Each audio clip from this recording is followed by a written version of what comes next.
is a Now, very interesting one. now, the next big thing for the judiciary is, can we bring Jho Low back? Talk about it. I think it was interesting because I was checking Anwar's comment on this, our Prime Minister comment. He said that he has no information about it, right? So maybe he's really upholding the separation of powers Between nations. between the law enforcement and himself. Okay, but to be fair, he's not wrong.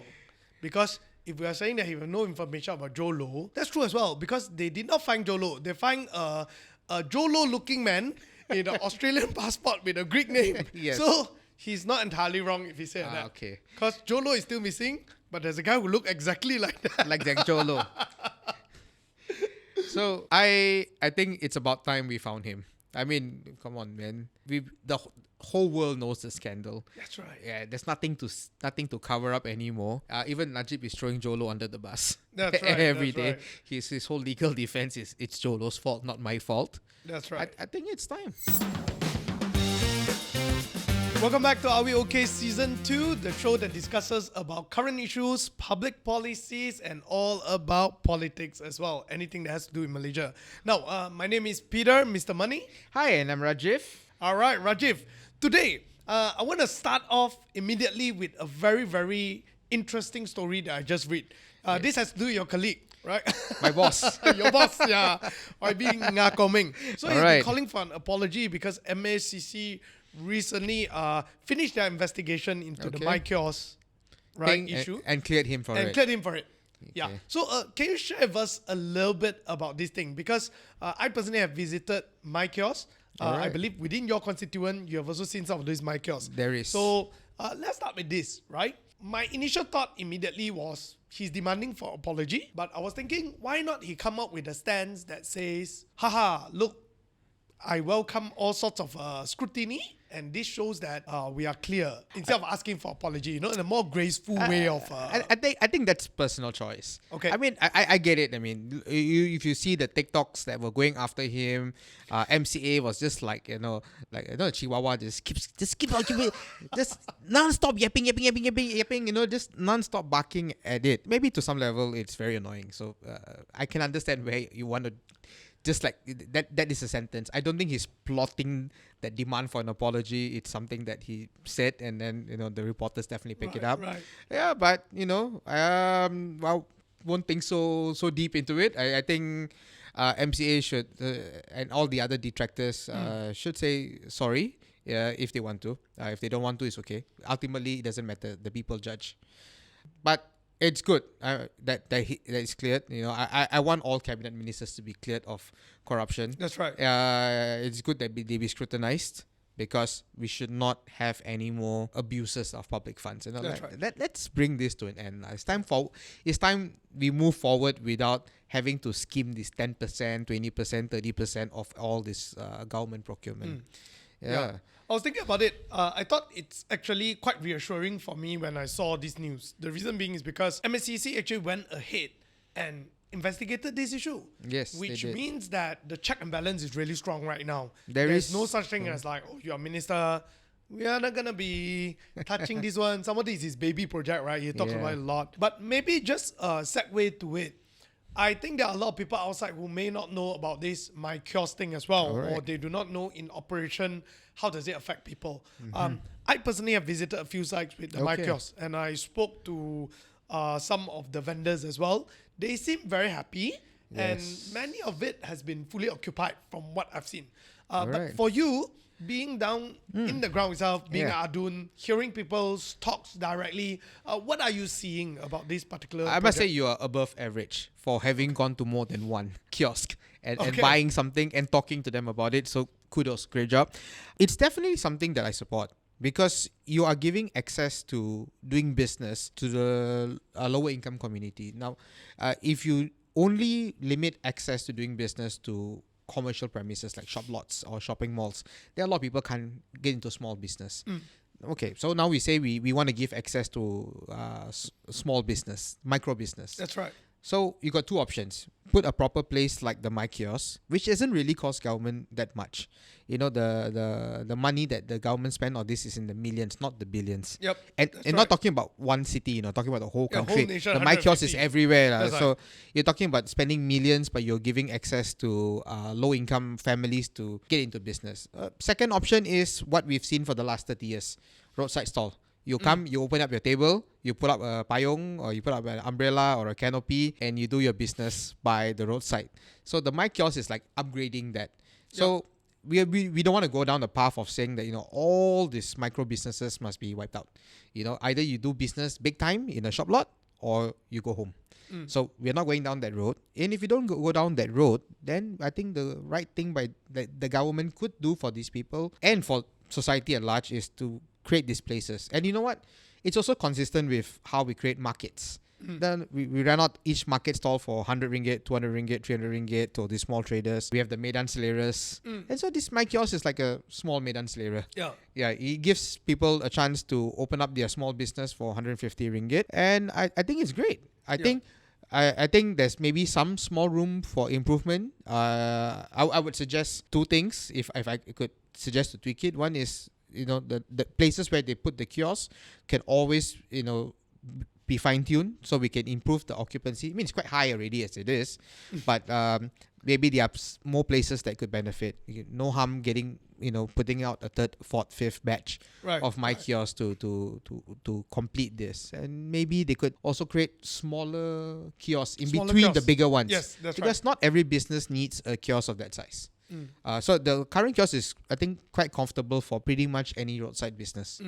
I would say if you're talking about if you need to kick off with something, then you kicked off correctly. Right. But now that you kicked off, and maybe for the third batch or the fourth batch, you could have like a smaller one, because if you are just selling a smaller variety of products, then maybe a smaller one means like it could be a semi-D version of what they have now. Two people can trade instead of one, and it gives more people a chance to do something.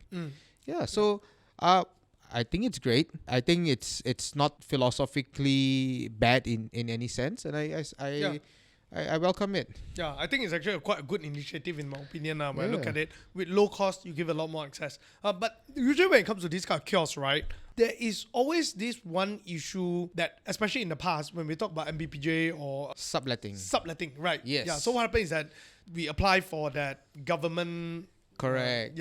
Given stall, and then we sublet to other people. Yeah. Can you share with us, right, how prevalent was it in the past? And right now, it seems like from my last conversation when I see it, they're actually really tightening. The kiosk one, he started in mind to tighten it and not allowing it. Yes. But you had the experience of dealing with this whole issue. Yes, Can you share I with do. us I do. this whole thing? When I first came into politics 17 years ago, very prevalent. Most prevalent in the Bazaar Ramadans. Well, because some of the Bazaar Ramadans are really strategic location and the business is really good. They can earn like over 1,000 ringgit of profit a day in the Bazaar Ramadan. And so then if you are renting that spot for only like 100 ringgit for the whole month or 200 ringgit for the whole month. It depends, because each local council is different. But you're looking at actually 100 to 200 ringgit for the whole Ramadan month. But one day you can earn 1,000 ringgit, 2,000 ringgit. So if you are in a hot spot, you definitely can make so much money auctioning off your license, selling off your license, subletting your license. It also happens for food courts, especially food courts which are in hot areas. Right. So this practice has definitely been reducing over time, partially from enforcement. I remember as a councillor, bringing this matter to enforcement officers when I was a councillor in Subang Jaya. And getting the enforcement officers to go down and like investigate this, and we revoke the licenses of all these people who sublet. And if they're subletting to foreigners, then it's like a no-go. Revoke your license, that the foreigner needs to vacate the place, and then a new person is offered the spot. If it's subletting to a very innocent local person, then sometimes you just give the license directly to that person. Right. So no need to pay. In some cases, they sublet for like 1,000 ringgit a month. In some cases, they sublet for 500 ringgit a month. So still making some profit, depending on how hot is that area. Some areas are very strategic. Wow, so I wouldn't be surprised last time it would be like I know certain people and I just straight away take 10 license and just sublet 10. You probably can't take 10 license because government put in place like one IC number, one license. Right. When But it maybe comes our to the whole family, traders, but right? your whole family, correct? You take your family, or even better still, your friends, because then Wow. your follow name IC, when brother and sister are, all the name will be somewhat similar. That's right, lah. that's right. And if you want to be more careful or more creative, you take your friends lah. But this subletting is very easy to enforce because you just go down to the stall. Is the license holder here? And if the license holder is not here, you're subletting. Because it's not just subletting. Then there's entrepreneur. Like I know this nasi lemak stall when I was a counsellor. He came to see me for a problem he had in one of his stalls. I got to know he has 7 stalls. So he got 7 stalls and then he put workers in each of the 7 Correct. stalls. He drives the E-Class and he sells nasi lemak every morning in 7 locations Whoa. in Subang Jaya. And that shouldn't be the case, right? That shouldn't be the case because these kind of premises and this kind of like MyKiosk or the market or what, it's meant for your own business. So one person, one stall. Yeah, it's and meant it's to supposed give for opportunity. for you to do it yourself. Like this guy, he hired 7 people. He hired not just 7 people. I think every stall had about 2 people. So he hired these 14 people, put them in 7 locations. And then he's getting them to operate the nasi lemak stall, and Wow. he reaps in the profit. So we should give the license directly to all these 7 people running the stalls, not to him. That's right. Like that's right. you want to make big business, I welcome you. You should grow and flourish as an entrepreneur. You got the right recipe for nasi lemak. Great for you. Compete with Village Park by opening your own shop, but don't take the 100 ringgit premise by the government. That's for the poor people, right? Yeah, you're misusing subsidies in that sense. Correct, you're misusing subsidies. So there is one case of big business where you hire staff to run the stall, but you are still the owner of the stall. And then there's a second case where you just sublet. That means I collect a rental every month. I don't think about how much money you make or don't make. I'm not there to control your menu or your price. You do whatever you want, but you sublet. So one of the advantages of MyKiosk is that you did it right in terms of quantity. There's sufficient quantity that I don't hear this problem coming up, because this happens when there's scarcity. You know, if you only have 3 kiosks in one location, but the demand is 20, then people have the temptation to sublet. If they successfully get the stall, they sublet. But if you have a situation where nearly everyone who wants a trading spot can get one, then this temptation to sublet is harder. Because you as an operator can go directly to your majlis and apply for your own kiosk. What for you need to sublet from someone? So yeah, you can go direct. So it's a mix of enforcement as well as the supply. A lot of businesses also are migrating. Food trucks exist today when they didn't exist 20 years ago, and a lot of businesses are going online. Grab Food, Foodpanda is there where it wasn't there last time. So there is, with increased choice for the consumer, there's also less demand. You see the Bazaar Ramadans today, the Medan Selaras today actually have less footfall compared to 20 years ago. So there's a balancing of supply and demand now. So it is not a situation where it was 20 years ago where the demand was so hot for it. So that's one reason. Another reason is the enforcement.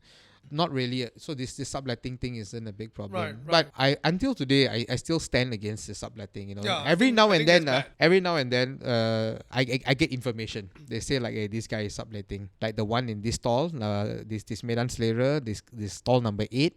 You come and check. The one is subletting. And so it's okay. I will let MPPJ know. Go, because I think that's really, really, really not right. That's right. Yeah, I mean, you can't just take a stall, you deprive it from someone who wants to do an honest business, and people interview for the stall, and then you got it, can deem yourself lucky, then all you do with it is sublet it, not right. So I think for the businesses, we have done relatively well to clear out this subletting culture. Just one last question about all these kiosks and stalls, right? Yeah. My question is, have you ever actually did a impact assessment where, like, for example, every single stall owner should kind of report your profit or revenue so that you'll know how much of an economic value that was generated via all this? I don't think there's any formal study, at least not that to my knowledge. But it'd be good, right? It should be done. Yeah? Right? Then we know that, because I was thinking of myself, right? It probably costs 20% or 30% of the total cost of building a Medan Selera, right? If you let's talk say about we the talk kiosk, MyKiosk, right? I think even much lower than that. Even much lesser, Much right? lower than that. Yeah. So if you're talking about that, and at the same time you can prove that there's the X amount of economic return, there's 2 benefits there. Number one, you also put it into a practice that all businesses will need to learn to register themselves. they need to report their taxes. I mean, you can give that allowance so that they don't, go poor, and stuff like that lah. But at least we know, right? Then you can say that, hey, is this the high ROI investment? If this is, then yeah. I was looking at it, the Section 17 one, the Medan Accelerator, I think the footfall is high, man. That one. All right. I mean, they are good locations and then they are not so good locations. Yeah, so wouldn't it be good to kind of like... it's good. It's good. You're right. Maybe one day you should become a counsellor. Do 2 years as an MBBJ counsellor, putting new perspective into how things are being run. I mean, I shall apply tomorrow. My journey into politics, right? Yeah. So the only one negative news, I guess, out of this, which has not been covered by any of the media, is the Coffee Shop Association is not very happy.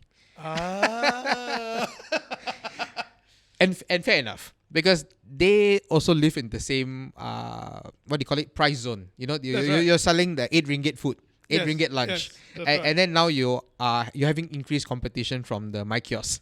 That's right. I agree, and so your customers who will come and buy the pan mi or the char kway teow or the chap fan from your coffee shop now will also have additional options with the creation of the MyKiosk.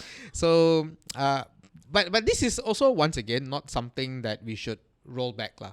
I think affordable food for Malaysians is very important for a lot of Malaysians. Yeah. Now, since we are on the topic of corruption, using of money and stuff like that, I also want to talk about the recent AG report. I mean, just as we talk about it, I also start to realize that every year AG report sure got something. Right?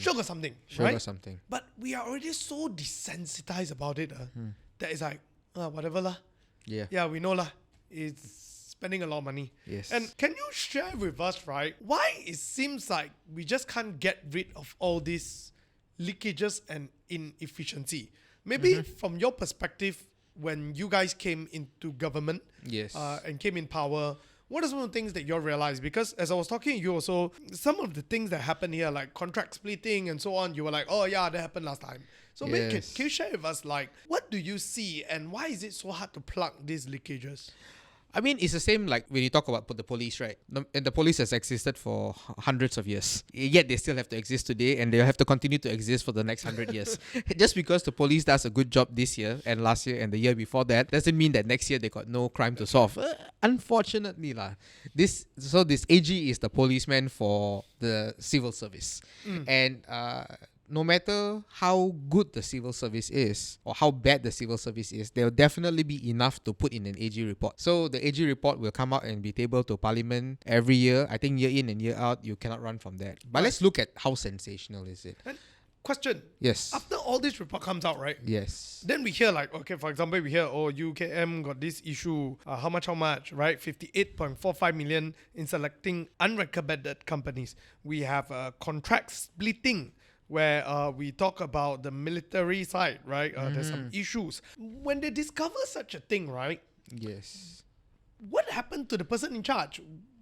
Do you let them go? Do you transfer them? What do they do with it? It seems like... That's a good question. That's a good question. I would love to know too. I think we should have more publicity of what happens to the person in charge. Because there are cases where, maybe 1 or 2 got genuine mistake, but I think enough things are plain good old wrongdoing. And so there must be action. And if I'm the head of that department, I will definitely not hesitate to make an MACC report. In fact, I've made MACC report on cases which I come to discover here in PJ. Wow. Yes, I've caused 2 people to go to jail. Wow. And I will do it. I have no problem telling any civil servant in any department, you bring me any information, I have no problem going to the police or the MACC to report wrongdoing. But I wish this was more prevalent, because there's this whole attitude of like, we transfer the person.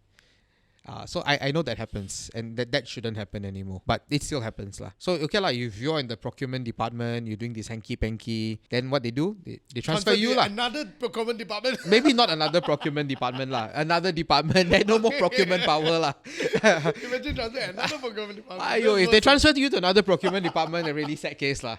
But government is big. Like say, for example, we talk about UKM. UKM is now the highlight, right? So within UKM, then you got your UKM many layers of management, and so it's one thing for the government. I mean, what do you mean by the government? The Prime Minister, the Minister, to say that this should not happen ever again. But That's right. all the middle management in UKM needs to refer the officer to Tata Tertib. So they have every government department agency will have this lembaga Tata Tertib, the disciplinary board, where they can demote someone, they can terminate someone, and actually civil servants have been fired for this. So in Selangor, I did ask a question in the State Assembly, because Aduns, we get to ask written and oral questions every session. That's right. And so one of them, I did ask how many civil servants have been fired for various wrongdoings. Okay. And turns out there are civil servants. I mean, it's probably not as never going to be as much as the private sector lah. Right. But there are every year some amount of civil servants that are being let go for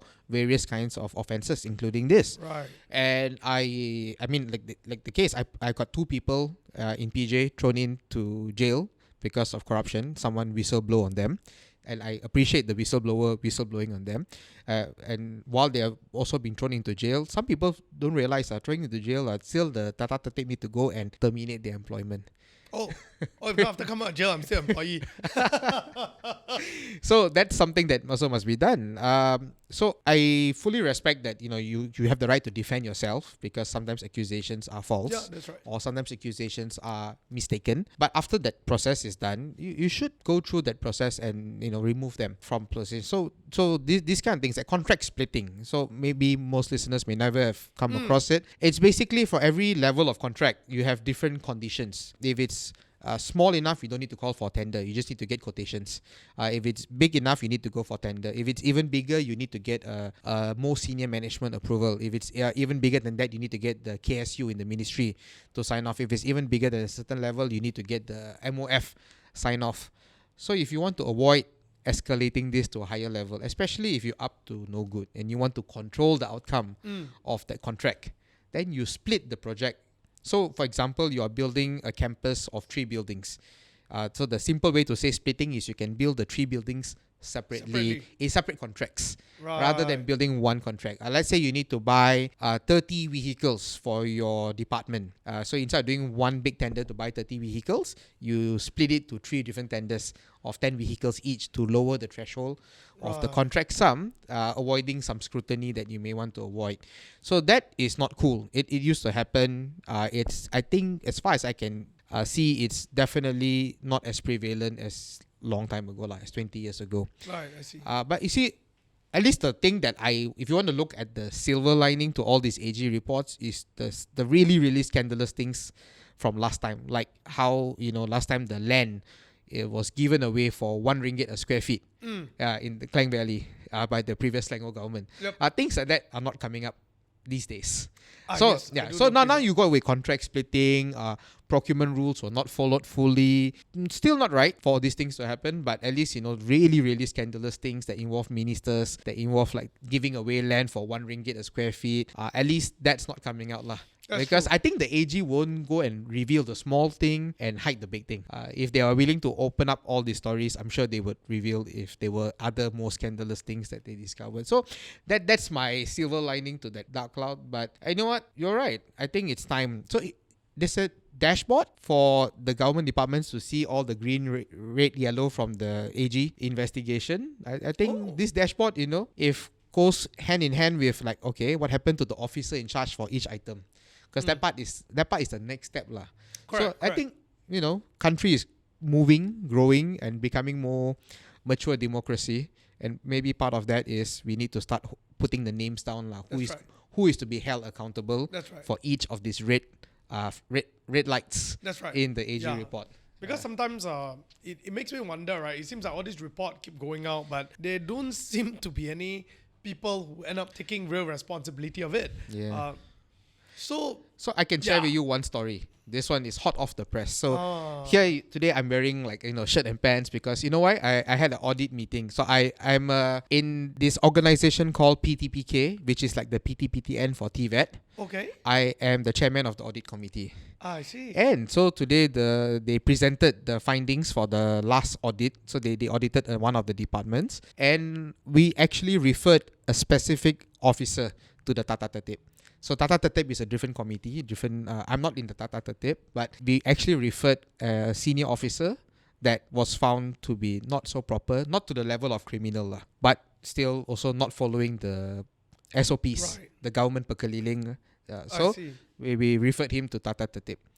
And then now it's for the Tata Tertib to hear his side of the story and make a decision on what. I mean, he won't be fired because it's a level of not criminality. It's not following the procedures. But some action will probably be taken on him because of that. So Right. you have these audit committees all over government. And see, different audit committees are different people. Some are going to be more strict. Some are going to be like, we're all brothers lah. We all need to help each other and protect each other. I get the solidarity as colleagues. But this is where you also need to draw a line and say that, wrongdoing is wrongdoing. And if you are committing wrongdoing, then you have to be brave enough to refer that person to disciplinary hearings and, let the process take its due course. Yeah, I think. So yeah, this morning I had the unpleasant, it wasn't a pleasant experience, but and I know for sure some of the staff will leak out that this one YB Rajiv asked to do. I prepare already. So I say to all of them in the meeting, those who want to leak out the story, leak out properly.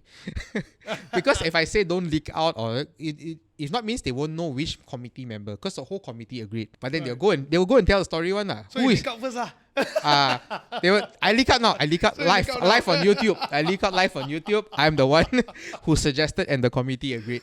Oh wow, I see. I think it's really interesting talking about this topic, because here's how I think sometimes when we do not take any form of action against inefficiency, Yes. you're just highlighting it and it's just gonna keep existing, because every year you just tell people we do wrong, but I'm just gonna go on. And sometimes these small leaks Yes. although it's no one big news, but if you add all these numbers together, Yeah. significant, man. I was just looking at all these numbers you add together, easily cross 1 billion. Yeah. Yeah. Yeah. I mean, if you just plug 20 of this hole, you extra 1 billion for the country. Yeah. Yeah. So I fully support you. We need to plug someone the need holes. to still continue paying the salary to these people who caused the leak. Still need to give pension, So Yeah. I If they're think it's still employed, but there already are people who are being fired. There already are people being fired, and people charged in court also, you will see from time to Right, time. right. But people being fired are because of these breaches already. It already Wow, wow. happens. So it's just not becoming more publicized. strict already lah. Yes, it is. Okay, but I have to say, Yes. I'm also glad that they don't publicize too much of it. Okay. The reason being is because if you want to make a cultural shift, not in a shocking way, then this will be good lah. Because if you everyday publish that we are firing people for any form of wrongdoing, I can also understand that it will cause a lot of unrest. Yeah. Yeah, and Okay.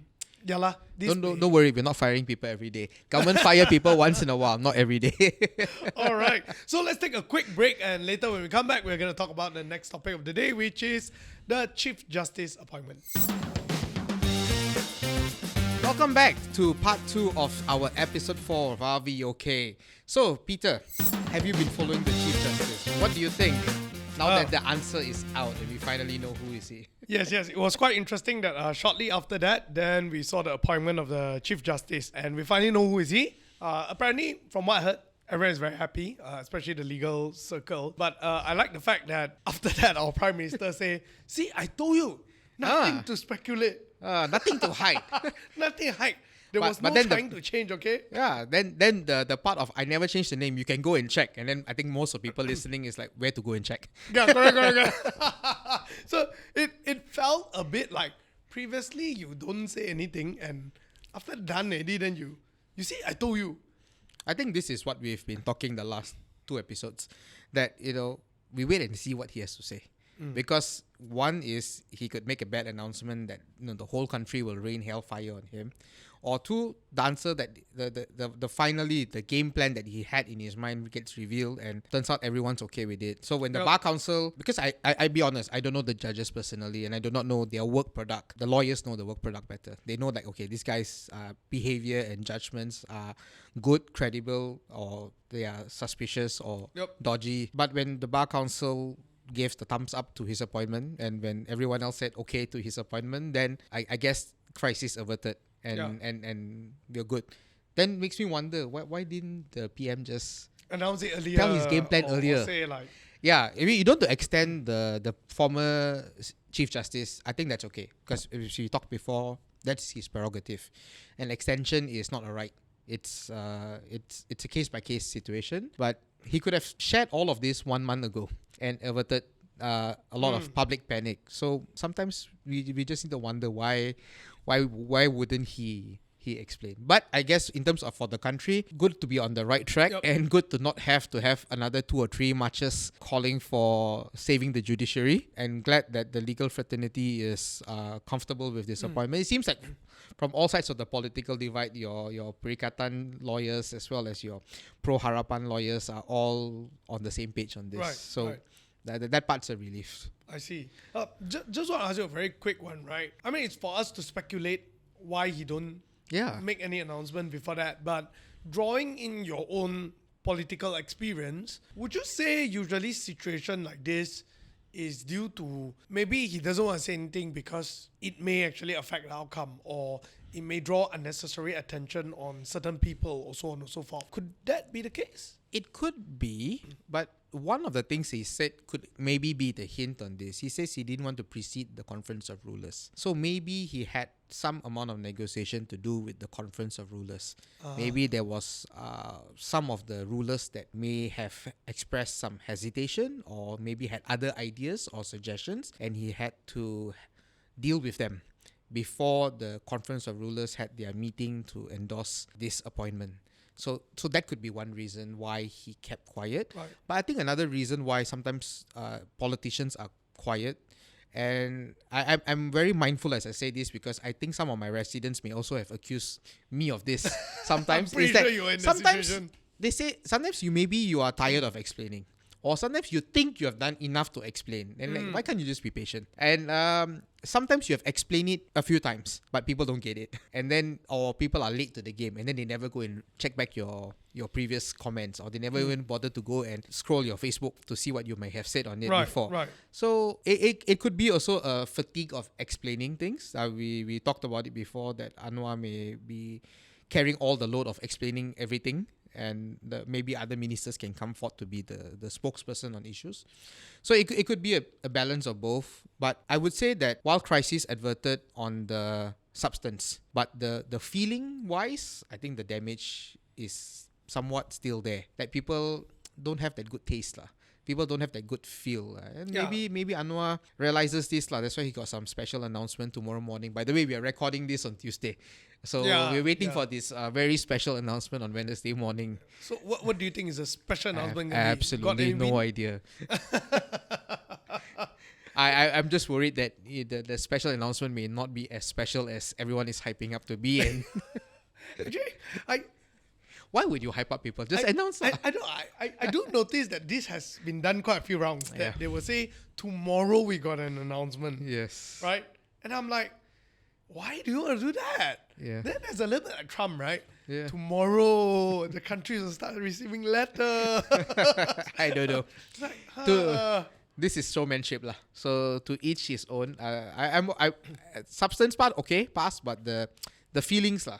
I think he needs to do more damage control on that lah. I was thinking to myself also, I'm not sure why. Maybe I'm too shallow as well, or I'm not at that level of... I would never call you too shallow. Okay, but not in that level of things lah, right? Where I think it wouldn't be hard to just say that I'm trying to work out the nomination, but there are a few things that I have to settle before I make any form of announcement. Yeah. I feel like a simple announcement like that would have calm people down, right? You don't have to say that I need to talk to Conference of Ruler or anything. I mean, you may say that people infer some sort of a hint on it, right? But just say like that, good enough. And all the speculation and fear of one person who might get the job, who everyone didn't seem to want to get the job. He could have just said his name is not on the list. Yeah. He can say, yes, true, we are not ready to announce his name, but I can guarantee you that his name is not on the list. Yeah. Or maybe he was really on that list, but even with that also, you could just say, we are in the process of working out something, but it is not in the right time to speak. Yeah. Yeah. So that's a lesson, I guess, to take away from this. So you got another maybe 18 months to 24 months before the next election. Yeah. So Anwar would probably be more mindful of this for the coming appointments. Maybe I should apply for communication We should. officer in a... Maybe we need more new blood in there.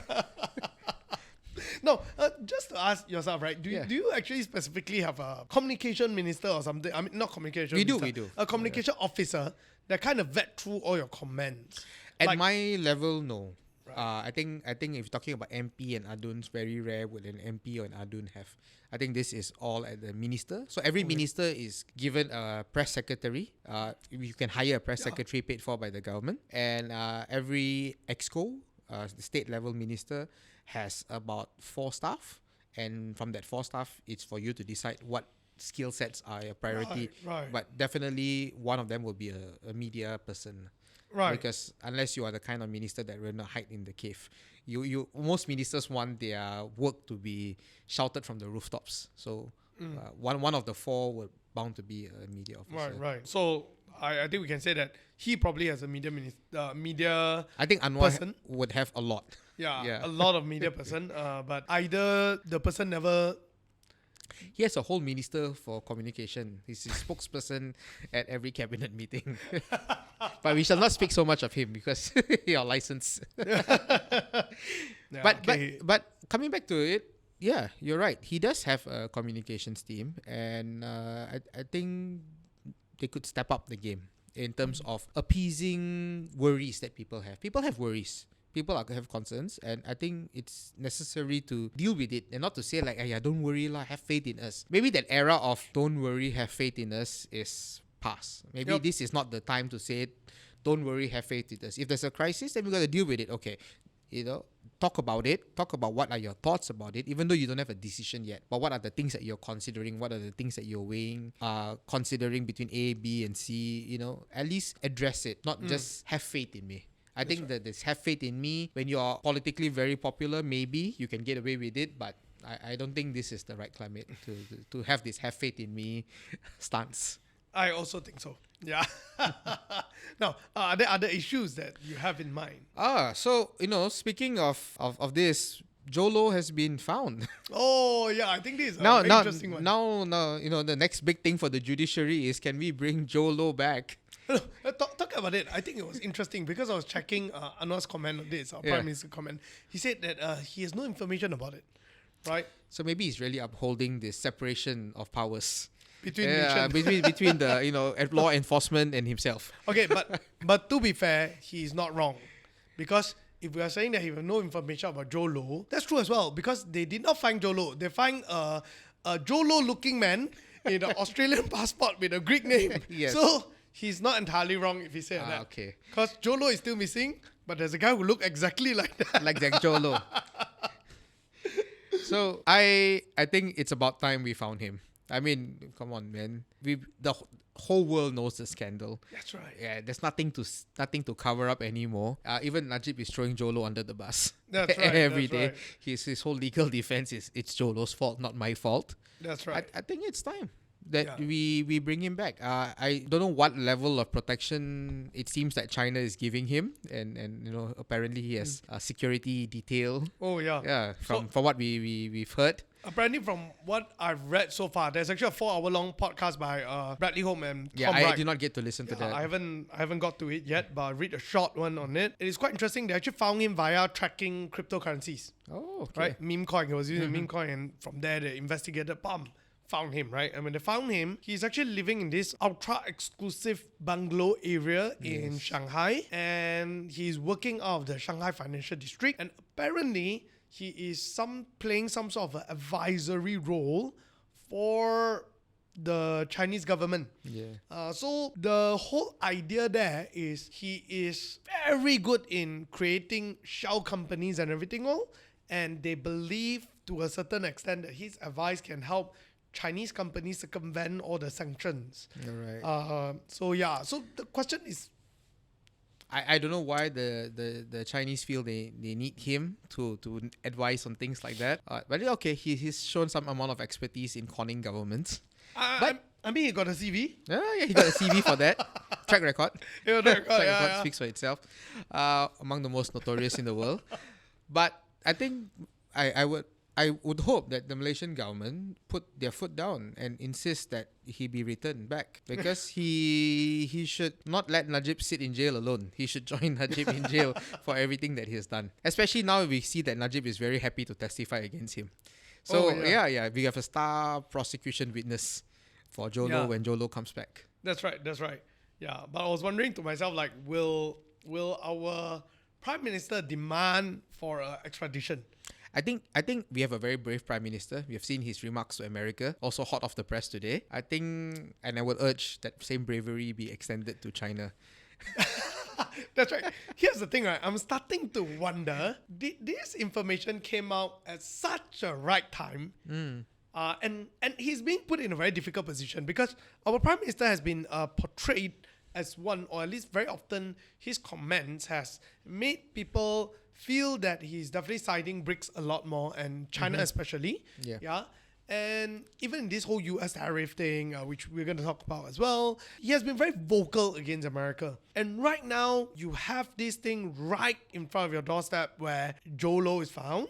All right. It's in China. Yeah. And now, if you are standing on the side of truth and on justice, you should actually at least demand an extradition. Yes, you should. Even if you don't get it, you should at least ask for it. Correct. So then the question is, will he demand? And if let's say if it doesn't, how do you think this will look on him? I think it won't look good. I think there are enough Malaysians who would just increase their frowning upon him. I think this is his chance to undo some of the damage that, the negative points that he has earned in recent months. This is one of the things that he could do to to show that I'm still the reformist. I still want justice to be upheld. He may say that pardoning Najib or whatever that may happen with Najib's court case now may be beyond his control, but what's within his control is to demand that China send back Jho Low. That's right. Because that one's in his control. Okay, fine. The Agong will decide on Najib's pardon bid. The court will decide on whether the addendum is valid or not valid, and if Anwar wants to continue to uphold that this is the judiciary's decision, this is the Agong's decision, this is not my decision, you got your way out, but you don't really have your way out with this. That's right. Yeah, so I think this is where he can demonstrate that he still is who he said he was from back when he was the opposition chief. So definitely we need to demand. Like, I was thinking about it, right, that this is going to be really a tough place for him. It's tough. I mean, no doubt, if let's say China tells him to keep quiet, just don't ask for this. That's right. Oh, that's tough. But same thing with, I guess, Palestine. I mean, America wants him to keep quiet on Palestine, and he's not keeping quiet on Palestine. So extend the same braveness. That's right. So I was thinking this is going to be tough on him in the sense where, like, if we look at votes split into two ends of it, which one is the grassroots Malay votes, which he is already quite concerned about those votes, right? Yeah. Then we have the urban vote. Yes. The urban vote is extremely concerned about this whole Jho Low thing. And if you don't do anything about it, his credibility drops with the urban crowd. That's right. So now he's core base. Double jeopardy, right? Yes. Yeah. So what are your thoughts? How do you think this is going to affect his... I think politically then is even worse. He has no choice, because there is no segment of our society that will appreciate him going soft on this matter. Actually, in fact, I think if he were to demand for extradition of Jho Low, I think even the Malay grassroots will support him by, in a way, kind of like finding the true justice of the matter, right? Or something like that. Because Najib has thrown Jho Low under the bus. Yeah, correct. So I think in all segments of society, the Harapan supporters, the UMNO supporters, I think, and the Perikatan supporters, I think it's quite clear cut that Jho Low, nobody is standing up for Jho Low. Jho Low needs to face the music. That's right. Yeah. So I think politically wise, he has nothing to lose. But maybe with the relationship with China, he may suffer some dents.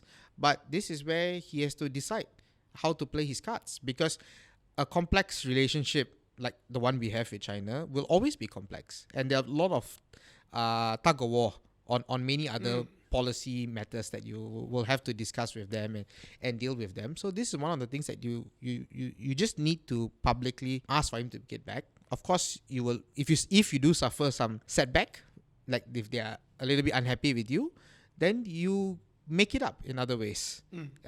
Because a relationship is not a one issue matter. That's right. Relationship is a 100 issue right. matter.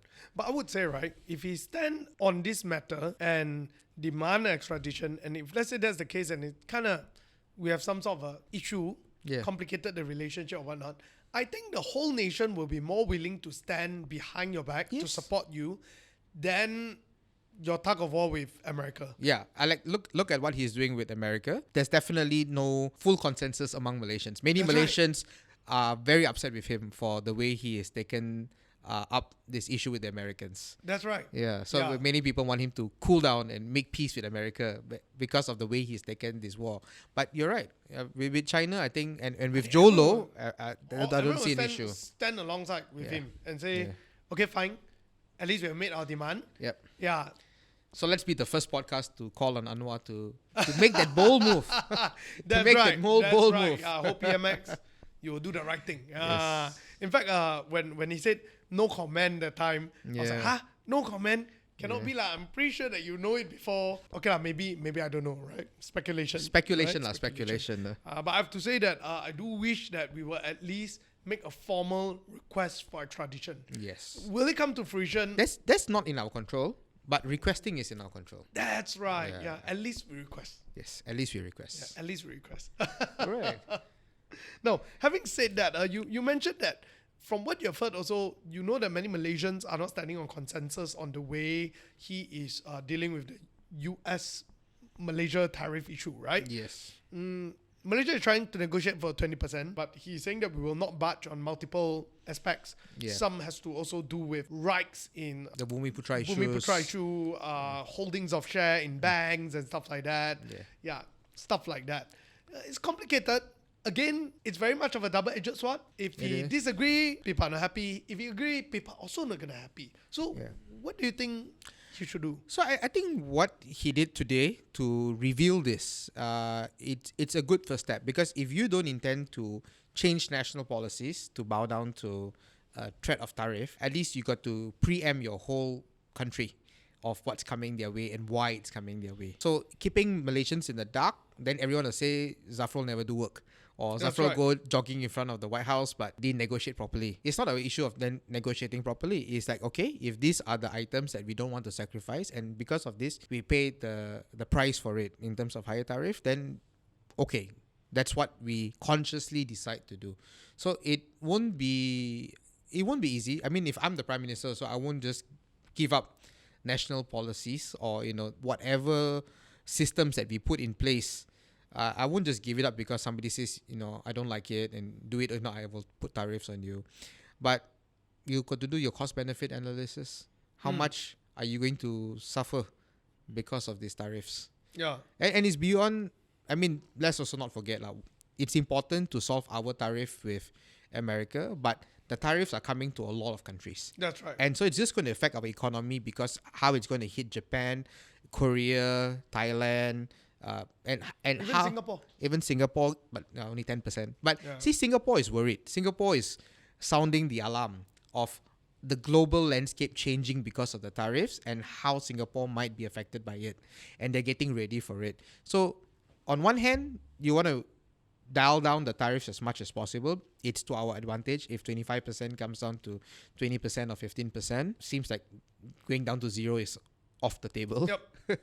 But dialing it down, definitely a good win for us. But nonetheless, don't forget that you need to deal with all your other global trade, because America isn't our sole trade. That's right. All our other global trade. So I hope that part is not forgotten. Yeah, I think also overall, when I was looking at this issue following through, right, I think in our last podcast also we talked about it. I think to a certain extent, again, it's a matter of communication. I noticed when it comes to Singapore, they are much more active when it comes to this, and they're really sounding alarm, right? It feels almost like Winston Churchill during World War I telling everyone that brace for the future, brace for the future, brace for war. But I think here, there tends to be this a little bit of downplaying of the importance. Yeah. To a certain extent, it's good. Right, you are trying to not make people panic, but at the same time, I think because in today's landscape, social media is so widespread, right? Everyone can read everything online. It's much better that you kind of prepare the people and just say that, look, as a nation, we are trying our very best, but 25% may be inevitable. Yes. So we are maybe setting up a committee to run some sort of a cost-benefit analysis. This is the kind of report that we're going to come out with, and these are some things we can do. Yeah. Maybe we welcome a public forum to have a conversation about it. Should take a little bit of a more active stance, right? Correct. Yeah, which I feel that can be done. Can be done. Can be done. Yes. can be Yes, done. it's definitely. So communication, but also action. Like, who we need to come in and put in stimulus packages for. What are the industries that are going to suffer a hit? How many employees in Malaysia are going to suffer a hit? And how do we want to prepare them for it? That's right. Yeah. Maybe it's a time to also work together with human Resource side, right? ministry. Yeah. You got about 6.8 billion ringgit spent on TVET education. So how much of that should change costs? Like, what should we re-steer the ship to deal with the fallout? So these are the things that we can do, should be doing, in addition to the communication part. So let's not be too hung up on communication very important, but beyond communication That's also right. we need action. That's right. Yeah. So hopefully this parliament session we hear some action plans coming up. Yeah, I think one thing, since you brought up about parliament, right? I thought Yes. it's good to bring it up before we call to the end of this section. Okay. It's YB Sadiq, right? After clear of his charges, good news for him, and it looks like he's not sure if he's gonna get married with Bella soon. YB, maybe you wanna come on our show to have a chat. You want to call Bella too, is it? Oh, that would be fun. No, anyway, congratulations for getting 200,000. But I don't know whether should I even say congratulations? Because I was just wondering to myself, right? So now you get 200,000. Yes. Do we say that the government is honoring their word on equal allocation or not? And ultimately, 200,000, let's be fair. For most politicians, fundraising 200,000, it's not a big amount at all. It's something that politicians should be able to do. Yeah. But I actually know some politicians will struggle to fundraise 200,000. Okay. So, But But yeah, what are your can, thoughts on this? I actually was quite surprised to see the number. I knew that eventually he would get it. I believe he eventually would get it because he's been playing ball. When they said come and negotiate with us for your allocation, he was the only one who went to negotiate. Perikatan had all kinds of tug-of-war, principal stands and whatnot. But he went to negotiate. So I thought when he went to negotiate, he would get the full allocation or maybe half the allocation. So maybe to use the words of Ken Ming, to take you behind the curtain, the allocation actually has a few parts to it. So you got your office funds to pay your staff and pay your rental. He's only allowed to spend the 200,000 on that. So all the government MPs get 300,000 for that purpose. Right. So it's 33% lesser than the rest of the government MPs, but not a tiny fraction of the government MPs. Just it's a bit lesser. I actually saw no reason for them to not give him the full 300,000 for the office. So every MP, for sure you need staff. You need to handle your constituents coming to talk to you. You need to have an office. So rental, utilities. These are the things that if you look at democracies around the world, every MP gets equal allocation regardless of whether you're government or opposition. In America, UK, I fully support on the government allocation for your office as an MP. Because you are an MP, you need to have a team to handle your communications, to handle your residents, to handle your legislative work. Who's helping you to analyze all the bills that are being tabled in Parliament and helping you come up with responses to them. So this is necessary. But the second part of the location is a bit tricky because the rest of the world doesn't do it. The second part is 1.5 million for public spending. Your NGOs, to give your NGOs to do your Hari Raya open house, do your Deepawali open house. This is unusual. I would say, I think that I have not found a first world democracy that has this. So this is extremely unusual where you get 1.5 million to do contributions. Right. And this is also very politically linked, very politically impacting, because by doing this Chinese New Year open house, this Hari Raya open house, by being able to give contributions to all the associations in your constituency, like 3,000, to be able to go to every temple and give them a contribution, to be able to support all your resident association, has a political impact. Yep. So this is where it's kind of like giving out goodies, right? it's giving out goodies. So this is where you always find the hesitancy that, why should we give the opposition? Then you have the opposition get a lot of brownie points with society. So you want to win back the seat the next round, but then you're helping your enemy by giving them this 1.5 million. So this is where it becomes tricky. But it's also an unusual practice because you look around the world, if you go to America, congressmen don't get such funds from the government to do these kind of things. Yeah, so as a congressman in America, you will attend a lot of Christmas parties organized in your constituency, but you don't go and organize your own Christmas open house and spend 100,000 ringgit on that or $100,000 on that. So that's a unique thing to Malaysia, and I think it also exists in some other third world countries, but it's not a first world thing. Right. It's not a mature democracy thing. So should we call for equal allocation for this 1.5 million? Or should we withdraw? Phase it out? That's the question. You're being controversial. So yes, I have actually taken an active position that we should work towards phasing it out rather than creating a law to say equal allocation to all. I see. I support the equal allocation for the office, that 300,000 for your staff, for your rental, your utilities. I fully support that. But this 1.5 million to basically do kenduri after kenduri after kenduri for your constituents is something that I am a bit hesitant to say let's codify this practice into law when no other mature democracy has done that. Right. Then I have two questions for you then. Yes, ask me. The first question is that as Adun, do you get any allocation? Yes, I do.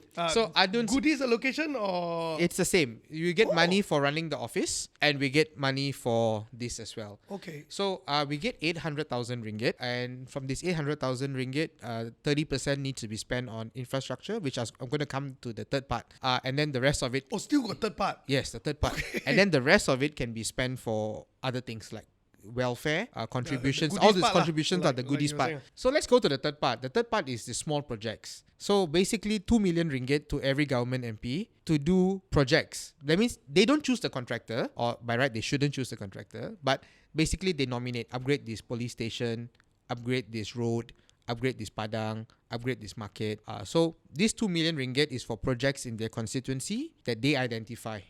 Right, so we are talking about 300 ringgit for MP, 300,000 ringgit to run your office. 1.5 million to give sumbangan, to give contributions, to give donations, and to organize your kenduris and your open houses and your other festivities, and 2 million for your projects. That's about 4 million ringgit in allocation. 3.8 million. 3.8 million in allocation just to do this. To do all this. Yes. Now, what's the difference for Adun's one then? So the total for ours is 800,000 a year.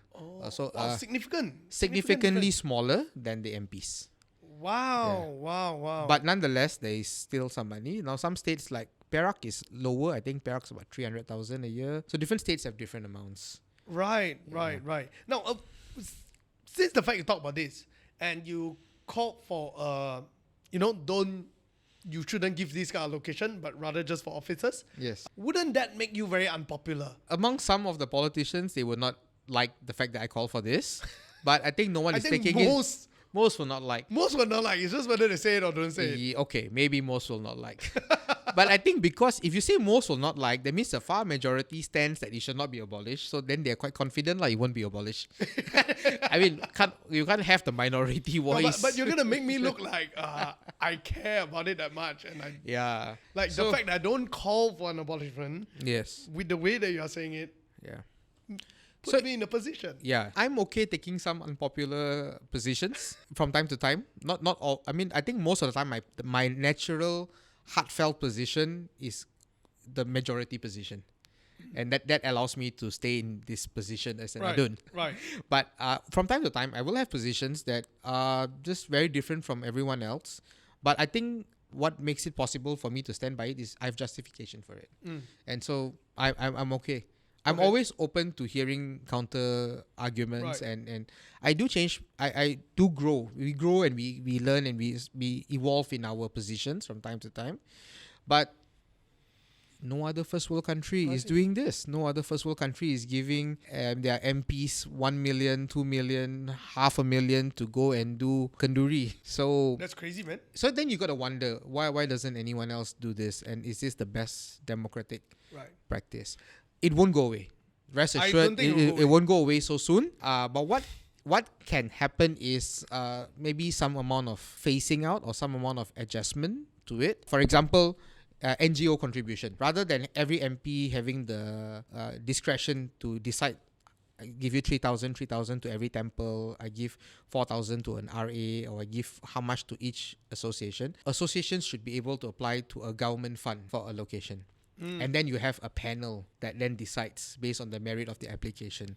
So maybe it shouldn't be a discretion of individual MPs to give the fund. So like, Bersih makes a very strong case. Like, we need more money than the typical NGO because we are doing so much of advocacy and we would like to hire this many staff, and that's why we want to apply for more funding. And so you got a panel to evaluate, and the panel decides, okay, give you how much. So right now, all these NGOs will basically go look for every MP and then collect 5,000. Right.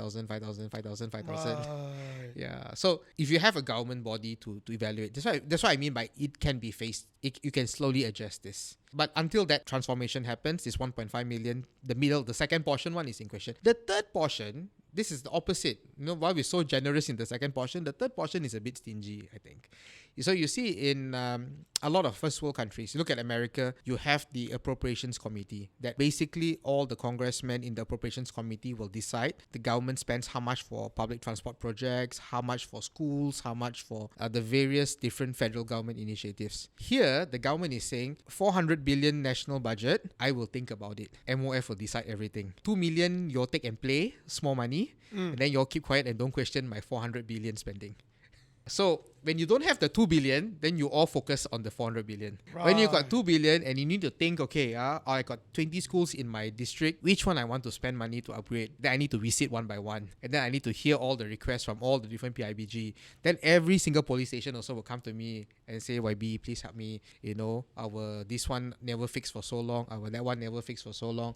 Then the bomba will also come and ask you for help. Because every government facility has some help needed. Then the clinic kesihatan also will come and visit you. Then the hospital also will come. The hospital Sungai Buloh, I have a pending request on my table. They need to install hot water showers, asking me for a donation, whether I can contribute 10,000 ringgit to help them install quite a lot of hot water showers throughout the hospital. So this kind of request ends up drawing away a lot of the MP's attention. And if you don't have this 2 million ringgit to disperse, then you will be very focused on the 400 billion. Right.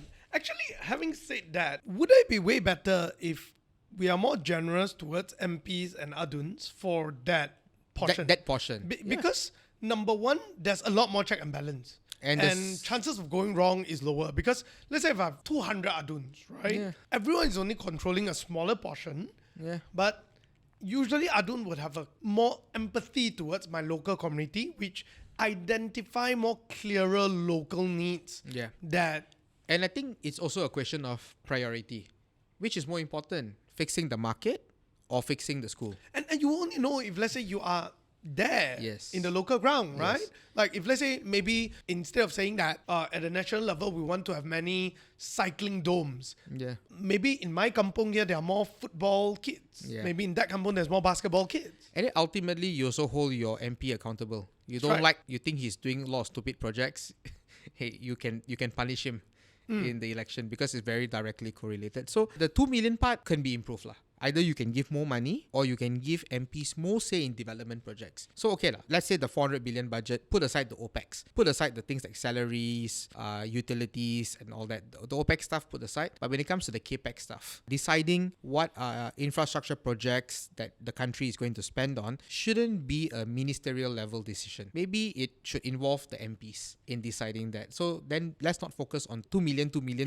Let's think of the few billion, the many billions of infrastructure projects and let MPs be more involved. I would say that could actually, in my opinion, even solve to a certain extent federal issues like the last mile transportation. Yes. Because you would know your residents better that, like, for example, for Section 17, they have to walk to the LRT station, all those, right? Yes. You can actually spend more money to fix the road. So now if you're listening to this podcast, you can ask your MP, what did he spend his 2 million last year on? And what is he spending the 2 million this year on? I think I'm going to be very unpopular with the MPs. I don't think you're going to be very popular. I think you're going to get a lot of flack.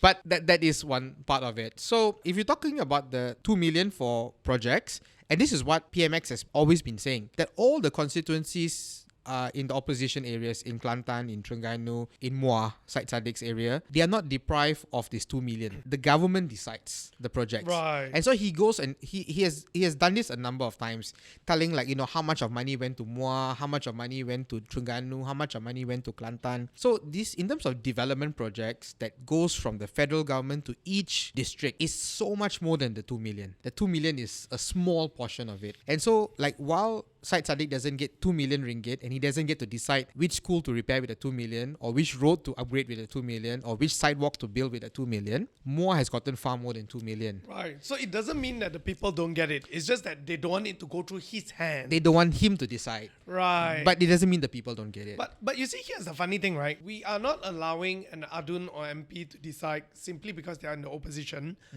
Pros and cons again. Yes. It could be that at the national level, I want to fix last mile, but you want to fix school, right? Yes, correct. So then this could cause a misalignment. However, on the other hand, that it should be more uniform in terms of how you distribute.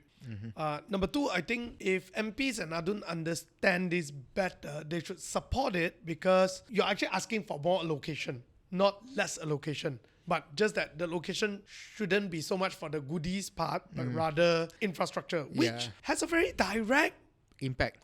So I think this is where we may underestimate the impact of the goodies part, because while the impact of the infrastructure is there, the ultimate impact is actually with your Chinese New Year open house. Really? Yes, because please here, enlighten me. even here in PJ, your Tanglong event, your Hari Raya events, your get together with the communities, your ability to support their program. So every RA, every resident association that does their events, because different RAs want to do different thing in their neighborhood, you're able to support them with 2,000 ringgit each. That goes a long way. They appreciate that. Right. So They- that is way more powerful than you build me a nice cycling track so that I can cycle easier to the RT station. I wouldn't want it. It's hard to put a quantity, but I would say yes. It's the sometimes the soft touch. Okay, not fair. Yeah, I have to it's say more- that it's if very I see you in impactful. Tanglong Festival, I can shake your hand. Yeah. But if I cycle on the road, I don't see your face. Yeah, correct. You don't That's see my also face. then Unless I put my face every tiang lah to say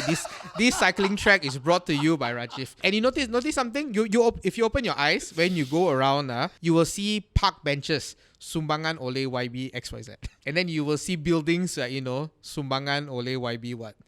right. Yes. I see. Yes. So one of the very notable ones is there was a politician in Fraser's Hill. I like to go Fraser's Hill. It's nearby, cooling, quiet.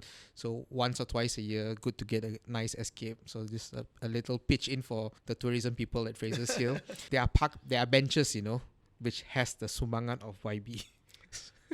Right. It's this written, makes he sense. printed it on the benches that he put. So he spent a few thousand ringgit to install those benches, but he's making sure that people from all over the country who come by Fraser's Hill will know that he contributed the benches. No, I think being a politician is quite difficult because if you want to do good for people, but people see the other side more if they give you votes because of Paxta Tanglong, but they are crying out for a cycling track. But your budget is limited. Yes. You can either put it on something that you're not sure whether is it going to help people remember you, Okay. but improves them. But on the other hand, it's something that you know that you're going to get a mileage on. You asked an interesting question because I thank the opportunity to not become an elected rep straight away in 2008 when the government changed. So I got to be the back seat. I was working for Hannah, Subang Jaya, and I got to see from like a back seat how people reacted to different things. And it also opened my eyes to see what happens outside Malaysia. And while people appreciate the cycling track, while people want the hospitals to be fixed, while all this hardscape stuff, this infrastructure is very important. I'm not going to deny, I'm not going to say it's secondary. It's important, it's very important, but people also want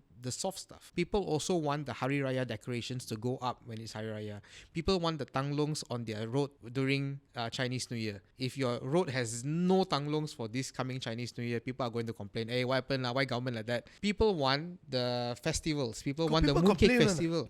Oh yes, of course. Really? Of course. I've never complained because there's no Tanglong. That's you. But a lot of people complain. It matters. It matters. And so I don't belittle that it matters to a lot of people. I mean nothing. No, I'm not saying you are. I I'm just saying that to be honest, imagine that. to be honest, before I joined politics, thought exactly the same as you. My comment on government ever since my university days has been plentiful. I can talk in the mamak from 11 p.m. until 6 a.m. with my friends about what every ministry is doing wrong. But I will never consider the Chinese New Year open house and the Deepawali open house. But it matters a lot to a lot of people that these things are being organized. And so it's, to me, in the end of the day, if you ask me, it's not a waste of money. It matters a lot to not just 5 or 10 people. It matters a lot to thousands of people. Right. So in every society, you've got a whole different priorities. Everyone has different interests and different priorities. But the people that care that these things are being recognized, these things are being celebrated, is very high.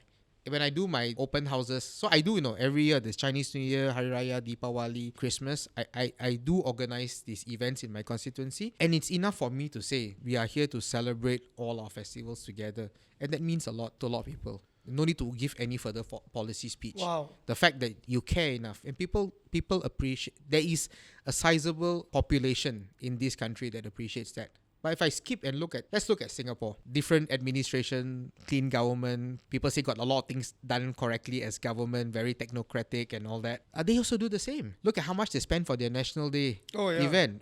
Crazy, much more than we do. But look at the community level. Their MPs are also continuously doing this. Yeah. Their MPs portray intellectual discussion on YouTube. If you go to their social media and if you go to their YouTube channels, they portray a lot of high-level thinking. They portray a lot of policy discussion. But if you actually go to their respective constituency, got Durian Party, got Chinese New Year event, got karaoke singing, they are also organizing this, and it matters. And if you go and look at politicians in UK, they are also, while they don't organize it themselves because the funding there is different, but they are very part of community activities of this sort. So these things matter to people. And maybe you can have Jabatan Kemasyarakatan Malaysia one day that organizes Chinese New Year open houses so that the individual MP doesn't have to. But these things matter. Right.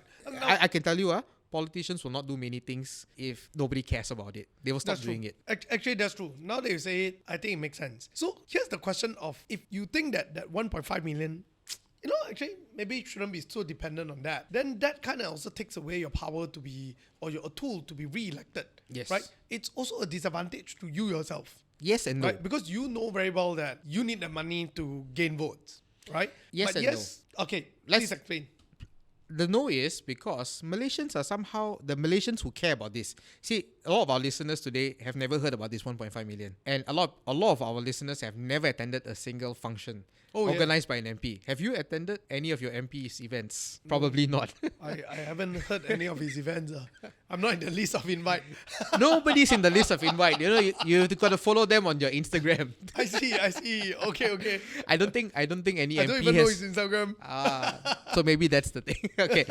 But the fact that as opposition, DAP grew from strength to strength and finally won the government with zero allocation shows that Malaysians also can differentiate. They understand. The reason why Perikatan leaders are not very bothered to negotiate with Fadilah to get the allocation is because they know that their constituents know that they are not getting the allocation. So I can't do Hari Raya because I'm not getting the allocation. And then I can't give you the sumbangan for Hari Raya Haji. I can't give you the back to school program. I can't give you free school bag, free shoes because I'm not getting allocation for the government. So this, the society, not everyone, but it seems like the general public understands and doesn't punish you because you are not able to fulfill these things because you don't have the allocation as opposition. But they're very judging of the government MPs because you are the government MP. You have the allocation. Why you never do? Why you never come? Why you never give contribution? So Question. Yes. If they get this 1.5 and they don't do anything for the whole year, anyone will audit this amount? See, the money doesn't go to their bank account. The money sits with ICU, the government department. So to apply you have to, there are things to fill up to get it dispersed. And so it's not like I give you the money to your bank account and you do whatever you want. It's a budget lah. Yeah, it's a budget, but you still need to take it out. Not to say your apply will be rejected as long as you meet. There are some rules which are so not really important. I put it inside our pocket. It's not putting in your pocket. One last thing. So don't you think that it would be better if, let's say, government as a whole have a more, say, either as a state government level or at a central government level to have some sort of a masyarakat that's what I body, said. like you're mentioning, Yeah. and then you just invite whoever is the local MP, regardless of whatever party. So because it's an open invitation. If we do such a transformation, then does it matter who is the local MP? Because if Petaling Jaya has its Chinese New Year event and its Hari Raya event, whether it's organized by the MP or it's organized by this government department, does it really matter to the people who want this event? So I would argue that probably wouldn't matter. It's negligible thing. It's the fact that these community events keep going on. Why not make it